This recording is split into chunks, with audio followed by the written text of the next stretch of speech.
గీతా స్రవంతి ఆధ్యాత్మిక ॐ వేదిక नमो జీవిత పరమార్థ విశ్లేషణ ब्रह्मादिभ्यो మాలిక. ब्रह्मविद्या सम्प्रदाय कर्तुभ्यो वंशऋषिभ्यो महद्भ्यो नमो गुरुभ्यः। मङ्गलं गुरुदेवाय महनीय गुणात्मने सर्वलोकशरण्याय साधुरूपाय मङ्गलम्। हरिः ओम्। ब्रह्मानन्दं परमसुखदं केवलं ज्ञानमूर्तिं द्वन्द्वातीतं गगनसदृशं तत्त्वमस्यादिलक्ष्यम् एकं नित्यं विमलमचलं सर्वदी साक्षिभूतं भावातीतं त्रिगुणरहितं सद्गुरुं तं नमामि। నమో గురుదేవ. ఈరోజు మనం భగవద్గీత యందు 5వ అధ్యాయము కర్మ సన్యాస యోగము. భగవంతుడు ప్రతి చోట అంటే 18 అధ్యాయముల యందు కూడా పరమాత్మ చెప్పినటువంటి ఒక మాట ఏంటి, అన్ని అధ్యాయముల యందు కూడా చెప్పారు. ఏమన్నారు? చిట్ట చివర యోగము అన్నారు. అంటే మనమందరము కూడా భగవంతుణ్ణి తెలుసుకోవడానికి ప్రయత్నం చేస్తే మనం అందరికీ భగవంతుడు ఒక పేరు పెట్టాడండి. యోగ భ్రష్టులు అంటారు. మనకు ఆ పదం విన్నప్పుడు యోగం పక్కన ఉన్న భ్రష్టత్వాన్ని తలుచుకున్నప్పుడు కొంచెం ఇబ్బందిగా అనిపిస్తుంది. ఎందుకు అంటే, అయ్యో అలా అన్నారేంటి భగవంతుడు అంటే, భ్రష్టత్వము అంటే చెడినటువంటి, అంటే మనం ఏదైతే పొందాలనుకున్నామో పొందటంలో విఫలమైనటువంటి వాళ్ళందరూ కూడా యోగ భ్రష్టులు. ఈ పదం నేను ఎక్కడ చూసి చెప్పాను అంటే, కృష్ణ పరమాత్మ 6వ అధ్యాయంలో 41వ శ్లోకంలో చెప్తారు. ప్రాప్య పుణ్యకృతాం లోకాన్ ఉషిత్వా శాశ్వతీ సమాహ శుచీనాం శ్రీమతాం గేహే యోగ భ్రష్టోభి జాయతే.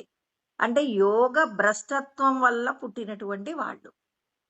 అంటే మనం అందరము కూడా పరమాత్మను తెలుసుకోవాలని పూర్వజన్మలలో చేసిన సాధన ఏదైతే ఉందో, ఆ సాధన తిరిగి మళ్ళీ ఈ శరీరాన్ని పొందిన తర్వాత మనమందరం మళ్ళీ మన యొక్క స్వస్వరూపాన్ని తెలుసుకోవడానికి మనం చేసిన కర్మలలో ఉన్న దోషాలను ఈ జన్మ ప్రయత్నం చేత మంచి పనులు చేసి, అంటే పుణ్యకార్యాలు చేసి మన పాపాన్ని పోగొట్టుకొని మళ్ళీ భగవంతుణ్ణి తెలుసుకోవడానికి సాధనలో ఉన్నామన్నమాట. అందుకే మీరందరూ కూడా పూర్వము, అంటే ఈ శరీరం రాకపూర్వము మీరందరూ కూడా ఉత్తమమైనటువంటి లోకాలలో చాలా రకములైన భోగములను అనుభవించి ఇక్కడ ఈ శరీరాన్ని తీసుకున్నప్పుడు ఇక్కడ మీ యొక్క పూర్వం మీరు చేసిన సాధనలో ఉన్న పుణ్యాన్ని బట్టి ఇక్కడ మీరు ధనవంతులుగా ఉన్నారా, లేకపోతే కష్టాలతో కూడిన కుటుంబంలో ఉన్నారా అనేది మీరు చేసిన సాధనను బట్టి మాత్రమే ఇచ్చాను. కానీ నేనెవ్వరినీ కూడా కావాలని ఎవరిని బాధ పెట్టను, అలాని ఎవరిని కూడా సంతోష పెట్టే ప్రయత్నంలో శ్రేష్టమైన జీవితాన్ని కూడా ఇవ్వను. అంటే ఈ మాట పరమాత్మ చెప్పిన విషయాన్ని గనక మనం బాగా అర్థం చేసుకున్నాం అనుకోండి, ఏమర్థమవుతుంది?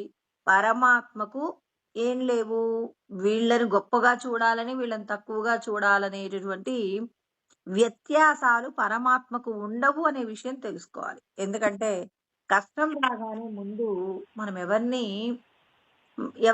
ఎవరిని తక్కువ చేసి మాట్లాడతాం? మనకు జన్మనిచ్చి మనం బతకడానికి బతుకునిచ్చిన భగవంతుణ్ణి నింద చేస్తాం.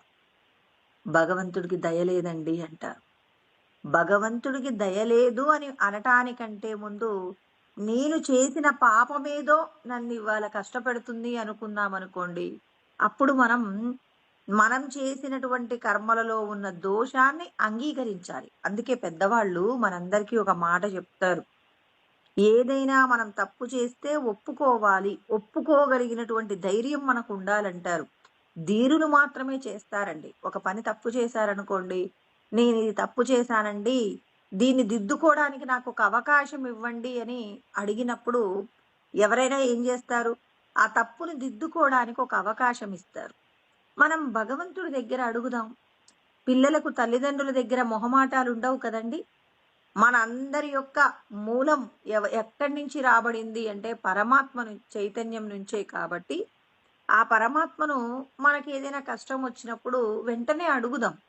స్వామి తెలిసో తెలియకో మేము ఏ సంపదలను పొందడం కోసం అక్కడ ఆనాటి కాలంలో ఏ సంతోషం పోతుందో ఏమోనన్న బెంగతో పాపము చేసి ఉన్నామో మా పాపాన్ని మీరేం చేయాలి అంటే పరిహారం చేసుకోవడానికి కావలసిన శక్తిని మాకు ప్రసాదించండి.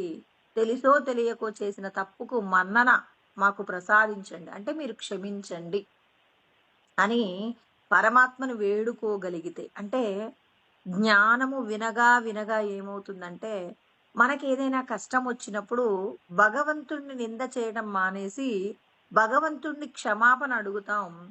భగవంతుణ్ణి శక్తినివ్వమని కోరుకుంటాం. రెండూ అడుగుతున్నాం చూడండి. సమస్య పరిష్కరించుకోవడానికి కావలసినటువంటి తెలివితేటలు ఇవ్వమంటున్నాం, శక్తిని ఇవ్వమంటున్నాం. ఆ రెండింటిని అడగడానికంటే ముందు ఏమడుగుతున్నాం? నేను చేసిన తప్పుకు నన్ను క్షమించండి, తెలిసో తెలియకో చేశాను. అంటే వేప చేదుగా ఉంటుంది. తినగా తినగా వేపాకు రోజు తింటున్నారనుకోండి ఒక 2 సంవత్సరాల నుంచి, వాళ్ళని మీరు వేప ఇగుర్లు ఎలా తింటున్నారండి, చేదుగా లేవా అంటే, లేదు లేదు చాలా తీయగా ఉంది, వేపాకు తింటే తీయగా ఉంటుంది అంటారు. మొదటిసారిగా వేపాకు తిన్నప్పుడు చాలా చేదుగా విషంలాగా అనిపిస్తుంది. కానీ తినగా తినగా ఎందుకు తీయగా మారింది అంటే వేపాకులో ఉన్నటువంటి గుణము మారిందా, లేకపోతే దాన్ని తినగా తినగా మన నాలుక దాన్ని ఏం చేసింది, తీపిదనంతో మార్చుకుంది. అంటే మనం కూడా ఏం చేయాలి, మన కష్టాన్ని కూడా ఏం చేయాలి, భగవంతుణ్ణి చేరడానికి కావలసిన సాధనగా చేయాలి. మన నాలుకయే తినేటటువంటి వేపాకుని తీయదనంగా రుచిగా మార్చుకుంది. మరి మనకు లేదా అంతటి శక్తి? మనకొచ్చిన కష్టాన్ని భగవంతుణ్ణి చేరుకోవడానికి కావలసిన సాధనగా మార్చుకోలేమా? సాధనగా మార్చుకున్నప్పుడే కదా మనం భగవంతుణ్ణి చేరుకునేది. అందుకే పరమాత్మ అందరికీ ఏమంటున్నారు? కర్మ సన్యాసము. కర్మ సన్యాసం అంటే ఏంటి? కర్మను విడిచిపెట్టాలా, కర్మ ఫలాలు విడిచిపెట్టాలా అనేటటువంటి సందేహంతో అర్జునుడు ఈ అధ్యాయాన్ని ప్రారంభించడంలో మొదటగా ప్రశ్న అడిగాడనమాట. అంటే మేమందరము కూడా కర్మ చెయ్యాలా, కర్మ విడిచిపెట్టాలా? కర్మలు చెయ్యకపోతే మీకు భగవంతుణ్ణి చేరుకోగలిగిన అర్హత ఉండదు అని ఆల్రెడీ కృష్ణ పరమాత్మ 3వ అధ్యాయంలో 4వ శ్లోకంలో చెప్పారు. న కర్మణ మనారంభాత్ నైష్కర్మ్యం పురుషోస్నుతే నచ సన్యసనాదేవ సిద్ధిం సమధిగచ్చతి అన్నారు. అంటే ఏమన్నారు? ఎవ్వరూ కూడా కర్మను విడిచిపెట్టడానికి వీల్లేదు. నేను ఇది చెయ్యను, నాకు జ్ఞానం చాలా తెలిసింది అని ఎవ్వరు అనడానికి వీల్లేదు. ఎందుకు అంటే మనం పూర్వజన్మలలో ఎవరెవరికైతే రుణపడి ఉన్నామో ఆ రుణాన్ని తీర్చుకోకపోతే ఎలా? ఆ రుణం తీర్చుకోవాలి కదా. ఇప్పుడు పూర్వజన్మలో ఇప్పుడు భీష్మాచార్యుల వారు ఉన్నారండి. భీష్మాచార్యుల వారి యొక్క ప్రమేయం లేకుండానే జరిగింది. కానీ భీష్మాచార్యుల వారి యొక్క చావు కోసం ఎదురు చూస్తున్నటువంటి వాళ్ళలో ఒకరు ఎవరు అంటే అంబ. అంబను ఏం చేశారు?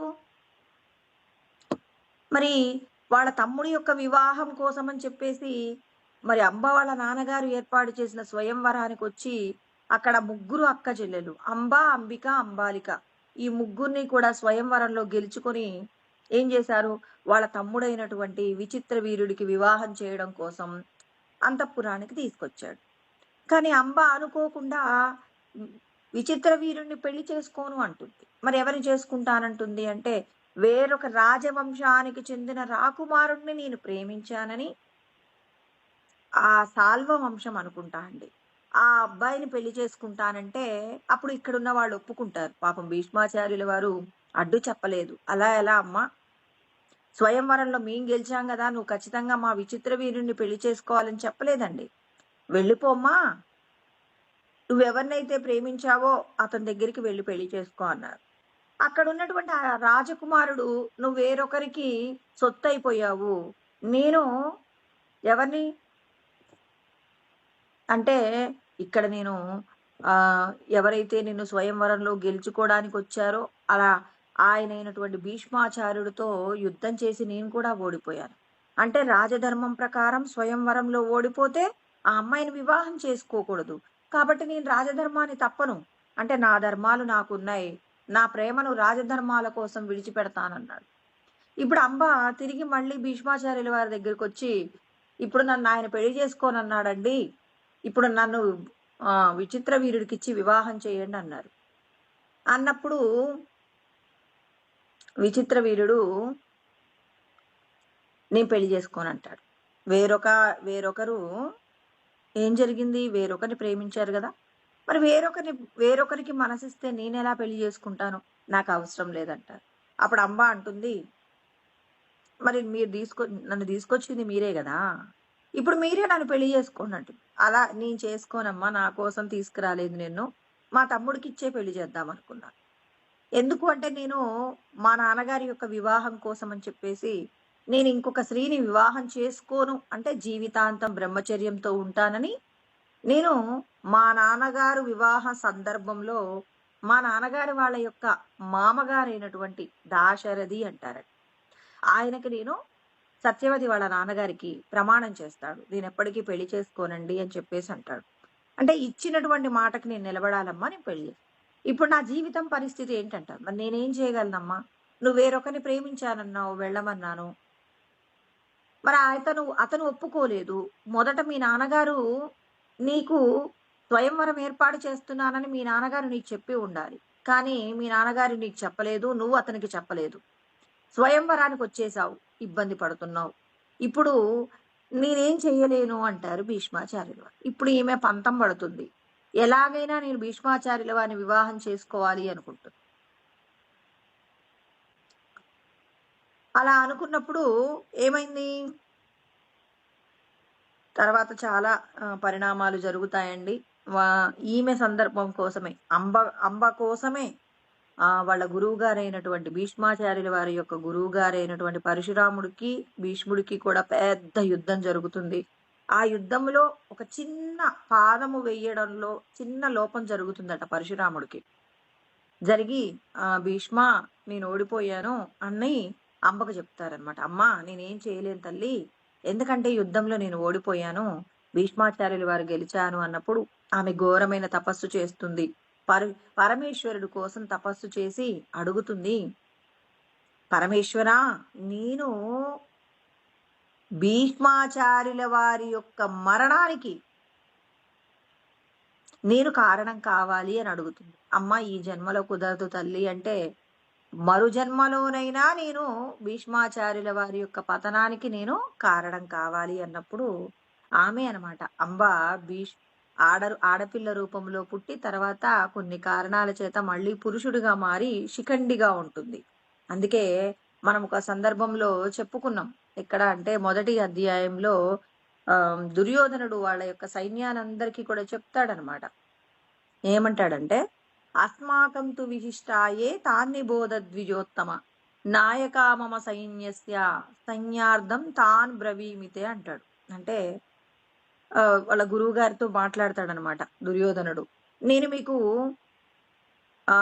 మన సైన్యంలో ఉన్న వాళ్ళందరినీ కూడా మీకు ఒకసారి గుర్తు చేస్తానండి, ఎవరెవరు మన సైన్యంలో ఉన్నారో చెప్తాను మీకు అని చెప్పేసి ఈ భీష్మాచార్యుల వారి గురించి, తర్వాత భీష్మచ్చ కర్ణచ్చ కృపచ్చ సమితింజయ అశ్వత్థామ వికర్ణచ్చ సౌమదత్తిస్తదైవచ అని చెప్పి అక్కడ ఉన్నటువంటి వికర్ణుడు, తర్వాత కర్ణుడు, అశ్వత్థామ, మరి దుశ్శాసనుడు, అక్కడ ఉన్నటువంటి భీష్మాచార్యుల వారు, ద్రోణాచార్యుల వారు, ఇట్లా అంటే ద్రోణాచార్యుల వారితో చెప్తాడనమాట, భీష్ముడితో సహా ఇంతమంది ఉన్నారు, నా కోసం ప్రాణత్యాగం చేసేవాళ్ళు కూడా ఉన్నారు అని చెప్పి వాళ్ళ గురువు గారికి చెప్పి తర్వాత అక్కడున్న సైన్యానికి ఒక మాట చెప్తున్నాడు.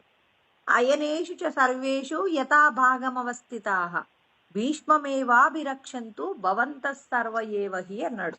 అంటే సైన్యంలో ఉన్న వాళ్ళందరికీ చెప్తున్నారు, భీష్ముడిని కాపాడండి అంటున్నారు. భీష్ముడికి మరణమే లేదు, భీష్ముడు యుద్ధం చేస్తే గెలవగలిగిన వాళ్ళు భూమండలంలో లేరండి.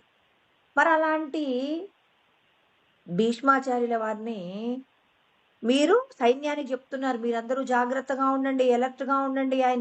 ఆయనకి ఎదురుగా శిఖండి ఎదురుగా రాకుండా చూసుకోండి. శిఖండి ఎదురుగా వస్తే యుద్ధం చెయ్యడనమాట భీష్మాచార్యుల వారు. ఎందుకు?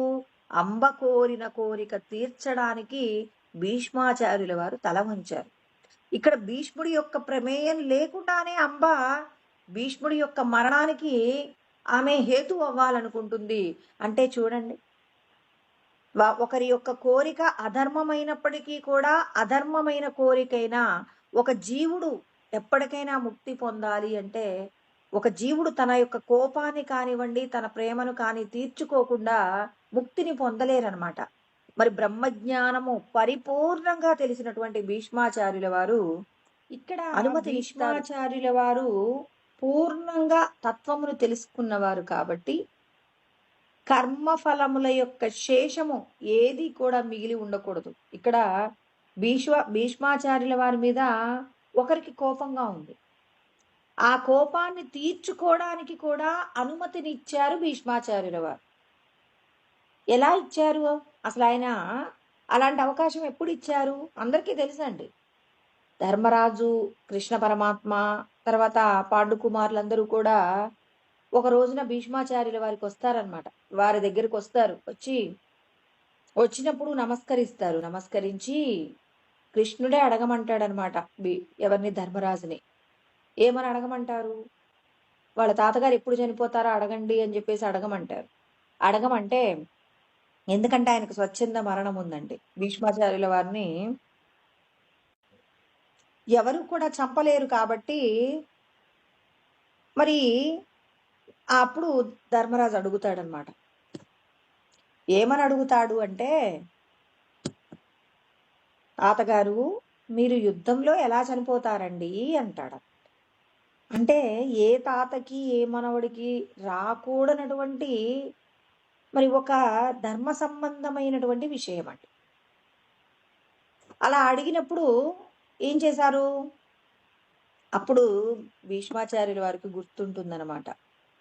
ఒక ఆమె తన జీవితాన్ని భగవంతుణ్ణి తెలుసుకోవడానికి కాకుండా నా మీద పగ తీర్చుకోవడమే, నన్ను చంపడమే ధ్యేయంగా పెట్టుకొని ఒక స్త్రీ ఉంది. ఆమె అంబ. సరే, నేను ప్రత్యక్షంగా కానివ్వండి పరోక్షంగా కానివ్వండి ఆమె యొక్క మనసు అశాంతితో ఉండడానికి కారణం నేనయ్యాను. ఆ కారణాన్ని నేనేం చేస్తాను? ఆమె యొక్క మనసు ఎప్పుడు ప్రశాంతంగా ఉంటుంది?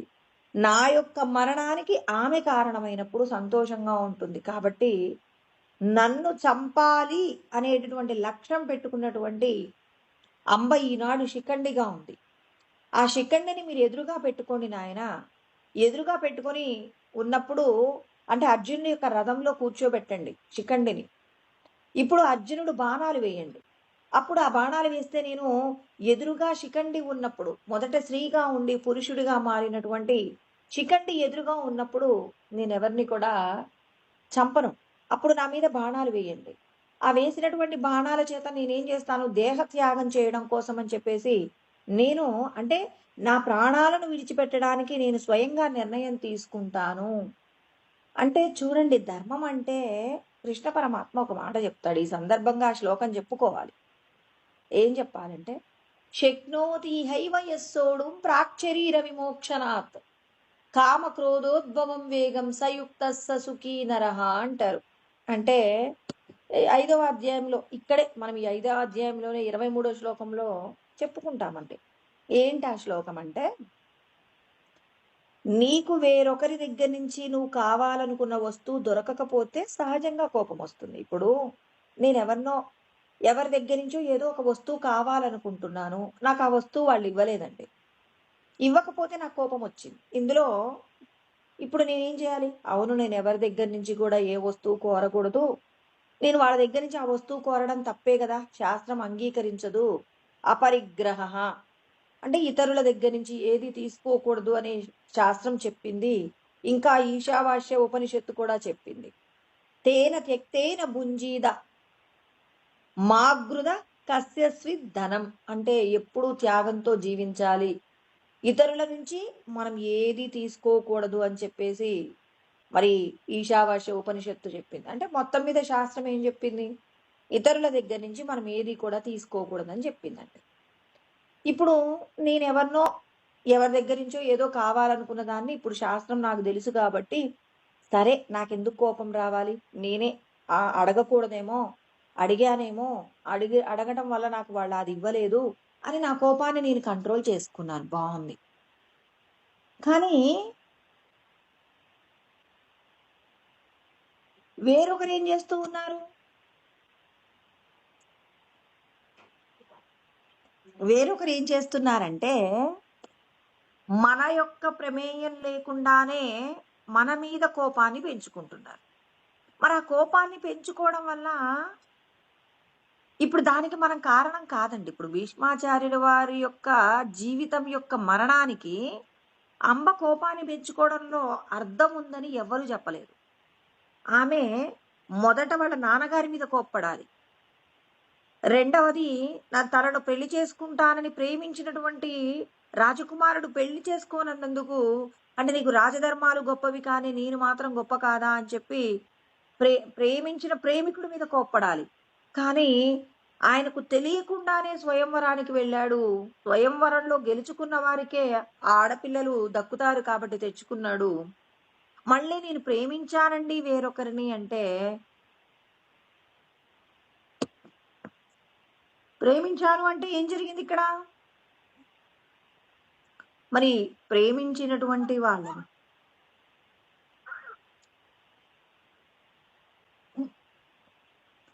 ప్రేమించినటువంటి వాళ్ళు ఎవరైతే ఉన్నారో, మరి ఆ ప్రేమించినటువంటి వాళ్ళను నేను వెళ్ళి చేసుకుంటానండి పెళ్ళి అన్నారు. అన్నప్పుడు అప్పుడు కూడా పాపం ఆయన ఏం చేశాడండి? భీష్మాచార్యుల వారు వెళ్ళి పెళ్లి చేసుకోమన్నారు కదండి. మరి ఇప్పుడు ఆయన శబదాన్ని విడిచిపెట్టి ఆయన ఆ అమ్మాయిని పెళ్లి చేసుకోలేదని అతడు ప్రేమించిన వ్యక్తి కానే కాదు. స్వయంవరంలో తీసుకొచ్చాడు. కానీ తన యొక్క ప్రేమను ఒప్పుకొని పంపించినందుకు మరి నా జీవితం నాశనం కావడానికి నువ్వే కారణమని అంబ యొక్క అర్థము లేనటువంటి విధానం వల్ల మరి ఇక్కడ ఎవరు మనశ్శాంతిని కోల్పోయారు అంటే, అంబ పూర్తిగా తన యొక్క మనస్సును ప్రశాంతతను కోల్పోయింది. ఎప్పటికైనా ఎవరిని? భీష్మాచార్యుల వారిని చంపేంత వరకు కూడా నేను ప్రశాంతంగా ఉండను అని చెప్పేసి మరి తాను ఘోరమైన తపస్సు చేసి సాక్షాత్తు పరమశివుణ్ణి దర్శనం చేసుకుంటుందండి. మరి అంతటి స్థితిలో ఉన్నటువంటి అంబ యొక్క కోపాన్ని కూడా ఏం చేశాడు? మన్నించాడు భీష్మాచార్యుల వారు. కృష్ణ పరమాత్మ చెప్పిన సత్యాన్ని భీష్మాచార్యుల వారు అంగీకరించారు కదండి.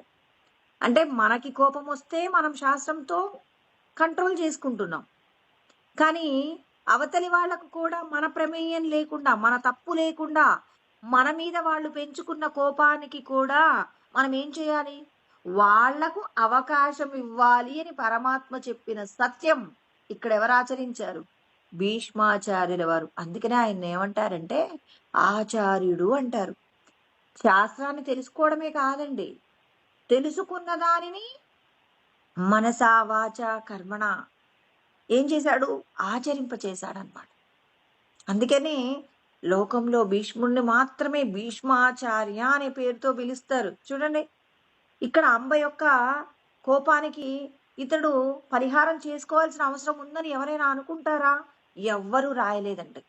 అతని గురించి తెలిసినటువంటి వాళ్ళు ఎవరు కూడా భీష్మాచార్యుల వారు మరి పరిహారం చేసుకోవాల్సిందని ఎవరూ చెప్పలేదు.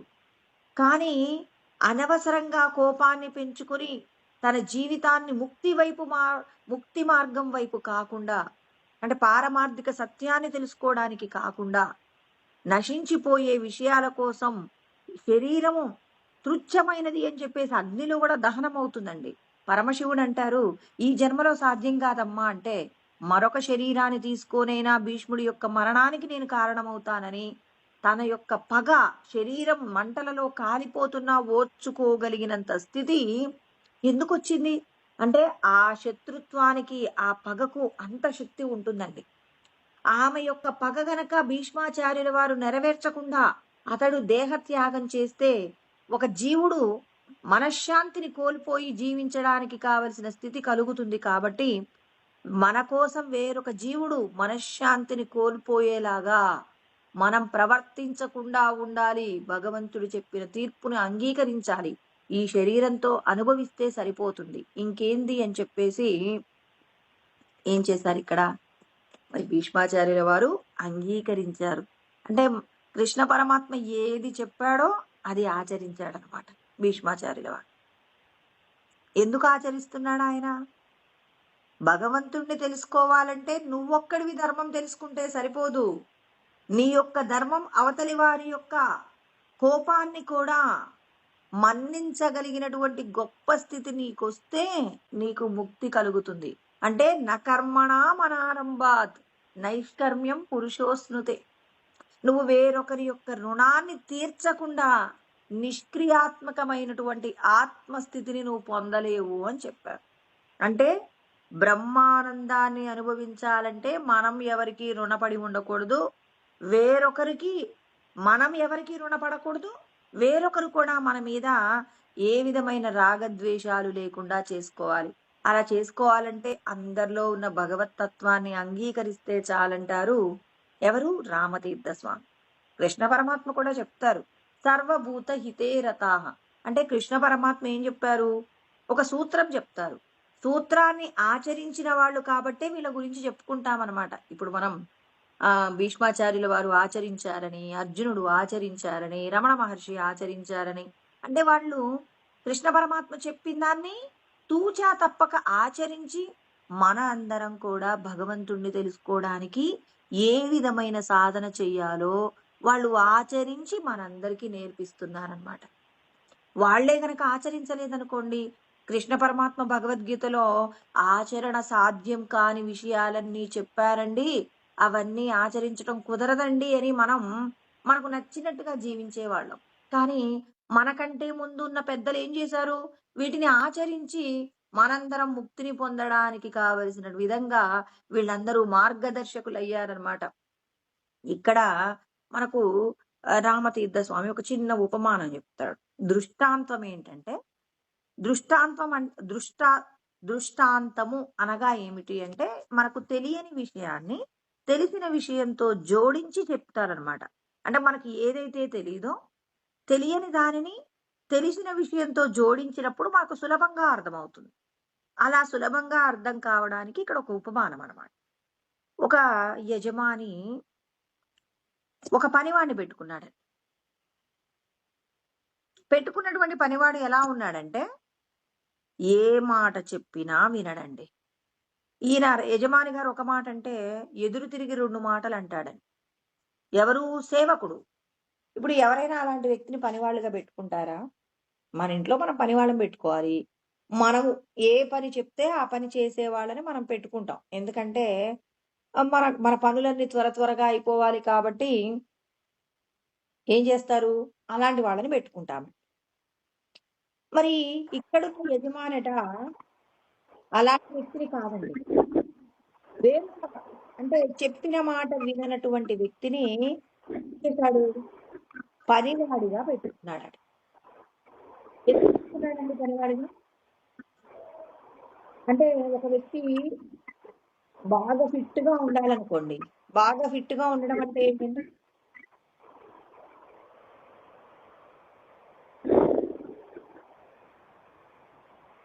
ఫిట్ గా ఉండడం అంటే ఏంటంటే,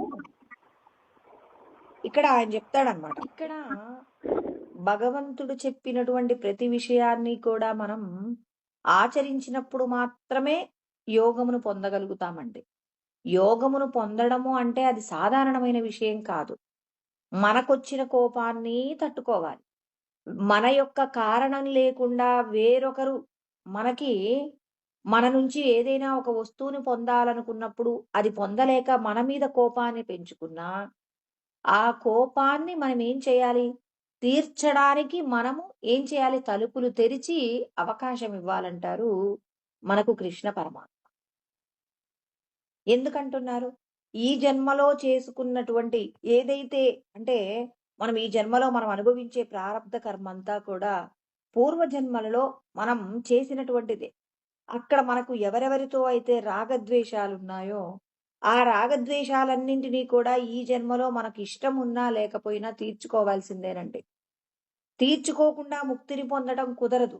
అంబ కూడా తన యొక్క మనశ్శాంతిని దేనివల్ల పోగొట్టుకుంది? భీష్మాచార్యుల వారి మీద ఉన్న పగ చేత. ఆ పగను పోగొట్టుకోలేదు అంటే వేరొక స్త్రీ ఏమవుతుంది?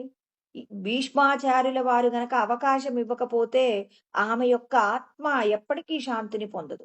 ఈమె యొక్క మనసు శాంతిని పొందాలి అంటే నేను భీష్మాచార్యుల వారికి యొక్క మరణానికి కారణమయ్యానని ఆమె యొక్క మనస్సు శాంతిని పొందితే తప్ప ఆమె ముక్తి పదం వైపు వెళ్ళదు.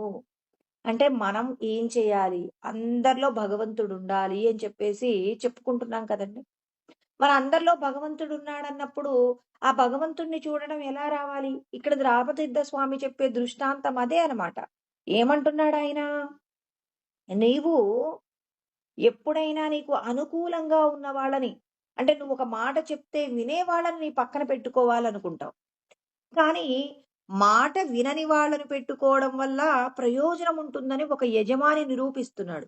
అంటే ఇప్పుడు మనం అంటాం, భగవంతుడిని తెలుసుకోవాలన్న కోరిక నాకుందండి. కాకపోతే నా కుటుంబంలో ఉన్నవాళ్ళు నాకు సహకరించరు. నా ఇంట్లో ఉన్న పరిస్థితులు నాకు చాలా కష్టతరంగా భగవంతుడి మార్గం తెలుసుకోవడంలో నాకెన్నో అడ్డంకులుగా మారతాయి. మరి ఈ అడ్డంకుల్ని తీర్చుకోవడానికి నేను ఈ జన్మలో సాధన చేయలేనని కొంతమంది ఏం చేస్తారంటే సాధన విడిచిపెట్టే ప్రయత్నం చేస్తారు. అలాంటి వాళ్ళ కోసం రామతీర్థ స్వామి చెప్పినటువంటి ఒక గొప్ప బహుమానం అండి. అందరం అంటుంటాం, ఎందుకు నువ్వు పొద్దున్నే నిద్ర లేవలేవు అంటే, అయ్యో! రాత్రి మేము పడుకునేసరికి 12 గంటలవుతుందండి. పొద్దున్నే 4 గంటలకెలా నిద్ర లేస్తామని ఒక ఏం చెప్తాం? ఒక కారణాన్ని చెప్తాం. అలాంటి వాళ్ళందరి కోసం అంటే సాధన చేయడానికి ఇది అడ్డుంది, అది అడ్డుంది అని చెప్పేసి చెప్పే వాళ్ళందరికీ కూడా రామతీర్థ స్వామి చెప్పిన ఈ ఉపమానాన్ని గనక ఆచరణలో పెట్టుకున్నామనుకోండి, మనమందరం కూడా ముక్తి మార్గంలో సులభంగా ప్రయాణం చేయవచ్చు. ఇప్పుడు యజమాని గారు తాను ఏది చెప్పినా మాట వినని వాడికి డబ్బులిచ్చి ఇంట్లో పనివాడిగా పెట్టుకున్నాడు. ఒక రోజున ఇతనికి బాగా ఇష్టమైనటువంటి ఒక బంధువు ఇతని ఇంటికొచ్చాడు. వచ్చి అతను చూసాడు. పనివాడు ఏ మాట చెప్పినా అస్సలు వినట్లా. ఎదురు తిరిగి మాట్లాడుతున్నాడు. ఆ వ్యక్తికి చాలా కోపమొచ్చింది. వెంటనే బంధువుకు చెప్పాడు. "అన్నయ్య గారు, మీరేంటండి ఇలాంటి పనివాడిని పెట్టుకున్నారు? నీకు కావాలి అంటే మా ఊరి నుంచి మీరేది చెప్తే ఆ మాట వినేటటువంటి వ్యక్తిని మీకు పనివాడిగా పంపిస్తాను. ముందు ఇతనికి ఎంత రావాలో అంత డబ్బులిచ్చేసి పంపించండి. ఇలాంటి వాడు ఇంట్లో ఉండడం కరెక్ట్ కాదు" అన్నాడట. అప్పుడు ఈ యజమాని అంటున్నాడనమాట. ఏమంటున్నాడంటే, "ఇంతకుముందు నా దగ్గర పని చేసిన వాళ్ళందరూ కూడా నేను ఏ మాట చెప్తే ఆ మాట వినేవాళ్ళు. అంటే నేనేదైనా ఒక తప్పు చేయమన్నాననుకోండి, మా అయ్యగారు చెప్పారు నేను జేసేస్తాను" అని చేసేవాళ్ళు. నా తప్పులు నాకు తెలిసేది కాదు. ఇప్పుడు ఈ వ్యక్తి ఏం జేస్తాడు, నేనొక పని చెప్తే, "నేను ఈ పని చేయనండి. నాకిది నచ్చలేదండి" అని చెప్పేసి ఎదురు తిరుగుతాడు. "ఏరా ఎందుకు నచ్చలేదురా నీకు" అంటే, "ఇదిగో ఈ పని ఇలా చేయకూడదండి. ఇలా చేస్తే ఇలా జరుగుతదండి." అంటే ఇతనేం జెప్తాడు, ఇప్పుడు మనం ఎవరికైనా మన ఇంట్లో పనివాళ్ళున్నారు. వాళ్ళకొక పని జెప్పామంటే, మనకు లాభం కలిగే పని జేయమని జెప్తాం. అంతే గదండీ! వేరొకరికి లాభం కలిగే పని జేయమని జెప్తామా? చెప్పం గదా! ఇప్పుడు ఇక్కడ పనివాడు మాత్రం ఎప్పుడూ కూడా ఏం జెప్తుంటాడు? తనకు నచ్చితేనే చేస్తాడు. అంతే తప్ప యజమాని చెప్పాడని చెప్పేసి అతడు ధర్మాన్ని విడిచిపెట్టేటటువంటి స్థితిలో అతడుండడండి. అంటే పనివాడి యొక్క ధర్మాన్ని చూసాడిక్కడ. పనివాడిని అంటే ఇక్కడొక ఎదురు తిరిగేటటువంటి పనివాడిని పెట్టుకున్నాడని కాదండి. ఆయనేం చెప్తున్నాడు? ఈయన చెప్పిన పనిని ఆ పనివాడు చెయ్యలేదంటే, ఆ పనివాడు ఎందుకు కాదన్నాడని, ఆ పనిని 1కి 4 సార్లు నేను పరిశీలన చేసుకొని, నాకది ఇది కరెక్టే, నువ్విది చెయ్యాలి అని చెప్పేసి అతనికి ఖచ్చితంగా చెయ్యాల్సుంటే 1కి 4 సార్లు చెప్పి చేయించుకుంటాడు. అంటే ధర్మ పరిశీలనకు ఏది చెప్పినా వినేవాళ్ళుంటే మనం ఆలోచించమండి. కానీ చెప్పిన మాట వినని వ్యక్తి ఉన్నప్పుడు ఆ పనిని ఇంకొక 4 సార్లు పరిశీలనలో పెట్టుకుంటాం. పరిశీలనలో పెట్టుకున్నప్పుడు ఒక పిల్లవాడు పరీక్ష రాస్తాడు. ఫెయిల్ అయ్యాడండి. ఫెయిల్ అయితే వాడు నిరాశతో ఆత్మహత్య చేసుకోడండి తెలివైన పిల్లవాడు. నేను ఎక్కడ తప్పు చేశానని వాడేం చేస్తాడు? పరిశీలన చేస్తాడు. రెండోసారి మళ్ళీ పరీక్ష రాస్తాడు. మళ్ళీ రెండోసారి పరీక్షలో ఫెయిల్ అవుతాడు. మరి ఇలా మనకు ప్రయోగాలు చేసినటువంటి ఎంతో గొప్ప గొప్ప తత్వవేత్తలందరూ, పరిశీలకులు, సైంటిస్టులందరూ కూడా ఎన్ని సార్లు వాళ్ళు ఫెయిల్ అయితేనో గొప్ప గొప్ప వస్తువుల్ని కనిపెట్టారు. బల్బులు కనిపెట్టడం, తర్వాత ఆహ్, మరి పెన్సిలిన్‌ని కనిపెట్టినటువంటి అలెగ్జాండర్ ఫ్లెమింగ్ కానీ, ఎంతో మంది ఏం చేశారు? ఎన్నో రకాలైనటువంటి విధాలుగా వాళ్ళు ఫెయిల్ అయిన తర్వాతనే సక్సెస్ అయ్యారు. ఫెయిల్ అయిన ప్రతిసారి వాళ్ళు చేసిన పనిలో ఉన్న దోషాన్ని సరిచేసుకున్నారు. అదే విధంగా ఏ మాట చెప్పినా వినే పని వాళ్ళ కంటే, విననటువంటి వాళ్ళ వల్ల ఆ పనిని 1కి 4 సార్లు పరిశీలన చేసుకొని తన తప్పుని దిద్దుకోవడానికి అవకాశం ఉంటుంది. ఆ యజమాని చెప్పిన ఒక ఉపమానం ఉందండి. మనము శరీరము ఫిట్‌గా ఉండాలంటే అనేకమైనటువంటి వాళ్ళేం జేస్తారండి ఇప్పుడు వ్యాయామం చేసేటప్పుడు బరువైనటువంటి వస్తువుని లిఫ్ట్ చేస్తారు. వాటిని లోడీలు అంటారండి. ఆ లోడీలను పట్టుకొని వీళ్ళేం చేస్తారు, శరీరం ఫిట్‌గా ఉండడానికి ఎంతో కష్టాన్ని పట్టుకుంటారు. ఎందుకు? అంత కష్టం ఎందుకు భరించాలి వాళ్ళంటే, శరీరంలో ఉన్నటువంటి ఏదైతే అనవసరంగా ఉన్నటువంటి క్రొవ్వు, అనవసరంగా ఉన్నటువంటి ఈ నీరంతా కూడా బయటికి పోవడం కోసమని చెప్పి బరువైనటువంటివి ఆ వస్తువుల్ని పట్టుకొని వీళ్ళేం చేస్తారు, శరీరానికి వ్యాయామం ఇస్తారు. అదే విధంగా నా మనసుకు కూడా మరి ఏం కావాలి? దానికి కూడా ఏం కావాలి? కాస్త మాట వినని వాళ్ళు ఉన్నప్పుడు ఏం చేయవచ్చు? 1కి 4 సార్లు ఆ మెదడుకు చెప్పడానికి. అంటే మన యొక్క మనసు 1కి 4 సార్లు పరిశీలన చేసుకోవడానికి ఇలాంటి పనివాడున్నప్పుడు మాత్రమే ఏమవుతుంది? మనం సత్యాన్ని తెలుసుకొని సత్యంతో ముందుకు పోవడానికి ఆనుకూల్యతతో ఉంటుంది. అంటే నా పనిని సమర్థవంతంగా చేసుకోవడానికి నా మాట వినని వాడి వలన నాకు ప్రయోజనముంది. అంటే మాట వినట్లేదని, కుటుంబంలో అనుకూలమైన పరిస్థితులు లేవని చెప్పేసి సాధన విడిచిపెట్టే వాళ్ళందరికీ రామతీర్థ స్వామి ఏం చెప్తున్నారు? మీరందరూ కూడా ముక్తిని పొందాలి అంటే, మీ మాట వినని వాళ్ళతో మీరు ఖచ్చితంగా జీవించి ఉండాలి. వాళ్ళతో కలిసి వాళ్ళు చేసే పనులలో ఎక్కడ ధర్మం లేదు, మనం చేసే పనులలో ఎక్కడ ధర్మం లేదు, మనం ఎక్కడ ధర్మంగా ఉన్నామని, ఇప్పుడు మనం భగవంతుడు చెప్పిన శాస్త్రాన్ని, మన చుట్టూ ఉన్న పరిసరాలను ఏం చేయాలి? పరిశీలన చేసుకుంటూ భగవంతుణ్ణి తెలుసుకునే మార్గంలోకి వెళ్ళాలి అంటారు. అందుకే రామతీర్థ స్వామి చెప్తున్నటువంటి మాట ఏంటంటే, ఇప్పుడు భూమి ఉందండి.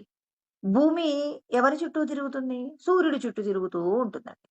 మరి సూర్యుడి చుట్టూ తిరుగుతున్నప్పుడు ఇక్కడ చంద్రుడు ఎవరి చుట్టూ తిరుగుతాడు? భూమి చుట్టూ తిరుగుతాడు. ఇప్పుడు భూమి అంటుంది నేనే సూర్యుడి చుట్టూ తిరుగుతున్నాను. మరి మీరు నా వెంట తిరిగితే ఎలా అని భూమి చంద్రుడిని వదిలేస్తుందా? వదిలేయదు. ఇదంతా రోజు చూసేదే కదండీ! భూమి సూర్యుడి చుట్టూ తిరుగుతుంది. తర్వాత ఏం జరుగుతుంది? ఇప్పుడు ఈ భూమి ఏం చేస్తుంది? ఇక చంద్రుడు తర్వాత అక్కడ ఉన్నటువంటి గ్రహాలన్నింటినీ కూడా తీసుకొని ఆ భూమి సూర్యుడి చుట్టూ తిరుగుతుంది. అంటే చాలా మంది అనుకుంటారండి, నా కుటుంబము నేను భగవంతుడిని తెలుసుకోవడానికి కావలసినటువంటి పెద్ద అడ్డండి. ఈ అడ్డుని నేను తొలగించలేను. అసలు నేను వచ్చే జన్మలో అయినా సన్యాసిగా పుడితే ఒంటరిగా ఉండి నా సాధన నేను చేసుకుంటానని చాలా మంది అంటారు. ఇక్కడ కర్మ సన్యాస యోగం కూడా అదే కదండీ! కృష్ణ పరమాత్మ చెప్తుంది. నేను కర్మను త్యాగం చేస్తానండి. హాయిగా నా సాధన నేను చేసుకుంటాను. ఏ ఆశ్రమానికో పోతాను. అంతేగాని నాకు భార్య బిడ్డలు అడ్డుగా ఉన్నారు. వీళ్ళతో నేను సాధన చేయలేనండి. అందుకని కర్మ గొప్పదా? కర్మ త్యాగం గొప్పదా? అని అడుగుతున్నాడు. అంటే కర్మ ఫలాలు త్యాగం చేయడం గొప్పదా? కర్మనే త్యాగం చేయడం గొప్పదా? అంటే సన్యాసం తీసుకోవడం మంచిదా? భార్యాబిడ్డలతో ఉండడం మంచిదా? అని చెప్పి అడుగుతున్నాడనమాట కృష్ణ పరమాత్మ. సారీ, అర్జునుడు కృష్ణ పరమాత్మను అడుగుతున్నాడు. అడుగుతున్నప్పుడు ఇప్పుడు కృష్ణ పరమాత్మ ఏమంటున్నారు?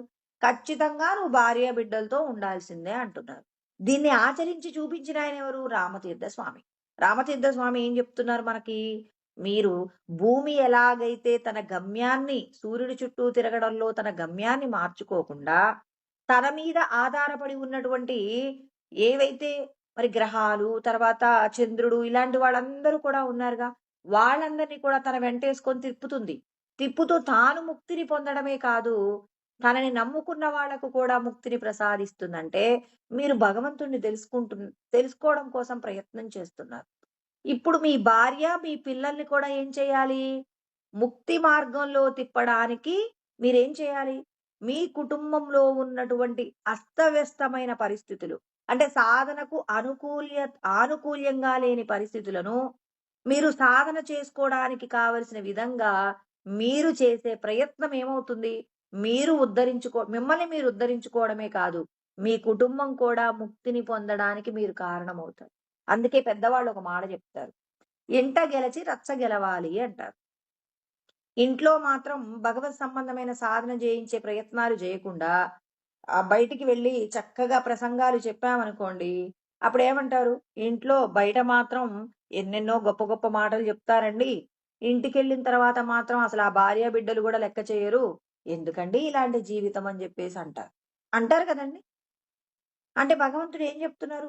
ముందు నీ ఇంటిని దిద్దుకో. ఇంటిని దిద్దుకున్న తర్వాత సమాజాన్ని దిద్దు. ముందు నీ కుటుంబంలో ఉన్నటువంటి పరిస్థితులన్నింటినీ చక్కబెట్టుకో. అయ్యో వీళ్ళు నా మాట వినరు, వీళ్ళకి నాకు సంబంధం లేదని విడిచిపెట్టడానికి వీల్లేదు. అందుకే ఇక్కడ చెప్పబడిన ఉపమానం. భూమి ఎలా అయితే సూర్యుడి చుట్టూ తిరగడంలో మరి చంద్రుడిని కూడా వెంట పెట్టుకొని తిరుగుతూ తనకు తాను పొందేటటువంటి ముక్తియే కాదు, తనని నమ్ముకున్న వాళ్లకు కూడా ముక్తి మార్గంలోకి తీసుకువెళ్ళినట్టు మనం కూడా సాధన చేస్తున్నప్పుడు నెమ్మదిగా అవతలి వారి యొక్క అసహనాన్ని నువ్వేం చేయాలి? ఓర్పుతో వాళ్లకున్నటువంటి అసహనాన్ని పోగొట్టే ప్రయత్నం చేస్తే కొద్ది రోజులకు వాళ్ళు ఏమవుతారు? ఖచ్చితంగా సాధన చేసుకుంటారు. అందుకే విషయేంద్రియ సంయోగాది ఎత్తదగ్రే అమృతోపమం పరిణామే విషమివ. మనం అందరం ఏం కోరుకుంటాం? ఇప్పుడు నేను సాధన చేసుకోవడానికి అవతలి వాళ్ళకి ఇష్టం లేకపోయినా ఒప్పుకున్నారనుకోండి, అది మనకు అప్పటికప్పుడు ఆనందం ఇవ్వచ్చు. కానీ వాళ్ళకి మీకు ఇద్దరి మధ్యలో పెద్ద అగాధం ఉంటుందండి. మీరు సాధన చేసుకోవడానికి వాళ్ళు అవకాశం ఇచ్చారంటే మనస్ఫూర్తిగా అవకాశం ఇచ్చారా? నీ బాధ భరించలేక ఇచ్చారా? అంటే మనస్ఫూర్తిగా ఇస్తే ఎలా ఉంటుందంటే ఎత్తదగ్రే విషమివ. అంటే మనం చేసే సాధన, మనం చెప్పే మాటలు అవతలి వాళ్ళకు నచ్చక ఎప్పుడు కూడా చిరాకు పడుతూ ఉంటారు. అలా చిరాకు పడ్డా మీరు ఓర్చుకుంటే, అందుకే కదండి భగవంతుడు మనకు ముందే చెప్తారు, మాత్రా స్పర్శాస్తు కౌంతేయ శీతోష్ణ సుఖ దుఃఖదాహ ఆగమాపాయినో అనిత్యాహ తాం స్థితిక్షస్వ భారత. ఈ శ్లోకం మర్చిపోవద్దనమాట. ఎన్ని శ్లోకాల యొక్క వివరణ చెప్పుకున్నా ఇక్కడొచ్చి ఆగాలి. అంటే నీకు కష్టం వచ్చినా సుఖం వచ్చినా ఏదైనా నువ్వు భగవంతుణ్ణి తెలుసుకోవడం కోసం భగవంతుడు చెప్పిన నియమం ఏంటి? కంటికి కనపడే ప్రతిదీ అనిత్యమైనది. ఇది పర్మనెంట్ కాదు. కోపము పర్మనెంట్ కాదు, ఆనందము పర్మనెంట్ కాదు, రాగము పర్మనెంట్ కాదు, ద్వేషము పర్మనెంట్ కాదు, ఎండ పర్మనెంట్ కాదు, వాన పర్మనెంట్ కాదు. ఏది కూడా శాశ్వతం కాదు. కాబట్టి వీటికి సంబంధించిన విషయాలలో ఏం చేయాలి? ఎదురు తిరగకూడదు, ఓర్చుకోవాలి. ఇప్పుడు చాలా మంది ఫారిన్ కంట్రీస్ వాళ్ళు ఏం చెప్తారు? మీ కోపం వచ్చిందా, మీ ఎదురుగా ఉన్న వస్తువు పగలగొట్టేయండి, అప్పటికప్పుడు మీకున్న కోపాన్ని కంట్రోల్ చేసుకోండి అని చెప్పి, అంటే మీ కోపాన్ని మొత్తం కూడా విడిపించేసుకోండి అంటారు. కానీ శాస్త్రం అలా చెప్పలేదు. భారతీయ సనాతనమైన సాంప్రదాయం ఏం చెప్తుందంటే ఓర్చుకోమంటుంది. మన పెద్దలు ఏం చెప్తారు మనకి? ఓర్చుకున్న వారికి ఓరుగల్లు పట్టణం అని ఎందుకన్నారు? మీరు ఓర్పు అనే ఒక ఆయుధాన్ని చేతిలో పట్టుకున్నారు, మీరు ముక్తి అనేటటువంటి గొప్ప బ్రహ్మ పదమును పొందుతారు. అంటే ఓరుగల్లు పట్నం అంటే ఏంటండి? ముక్తి సౌధం. పరమానందాన్ని పొందడానికి కావలసినటువంటి గొప్ప స్థితి ఎక్కడొస్తుంది? ఓర్పులో ఉందట. అందుకే ఇప్పుడు మీరు చేసే సాధన మీ కుటుంబానికి నచ్చాలంటే ముందు మీరు ఎన్నో రకాలైనటువంటి ఇబ్బందులను వాళ్ళ నుండి ఎదుర్కోవాలి. ఎదుర్కొన్నప్పుడు మాత్రమే ఆ ఎదుర్కోవడంలో మీ యొక్క సహనాన్ని పరిశీలన చేసిన మీ లోపట ఉన్న ఈశ్వరుడు ఏం చేస్తారు? మీ కుటుంబం కూడా మీతో పాటు ముక్తిని పొందడానికి కావలసిన విధంగా పరమాత్మ మన కుటుంబాన్ని సరిచేస్తాడు. అందరి లోపట ఉన్నటువంటి ఏదైతే భగవంతుణ్ణి తెలుసుకోవడానికి ఈ దేహమే నేను అనే అజ్ఞానం ఉందో ఆ అజ్ఞానం పోయేలాగా భగవంతుడు మనకు చక్కటి మార్గం చూపిస్తాడనమాట. అంటే మీరొక్కరే ముక్తిని పొందాలనుకోకూడదు. ముందు మనతో పాటుగా మన కుటుంబాన్ని కూడా ఏం చేయాలి?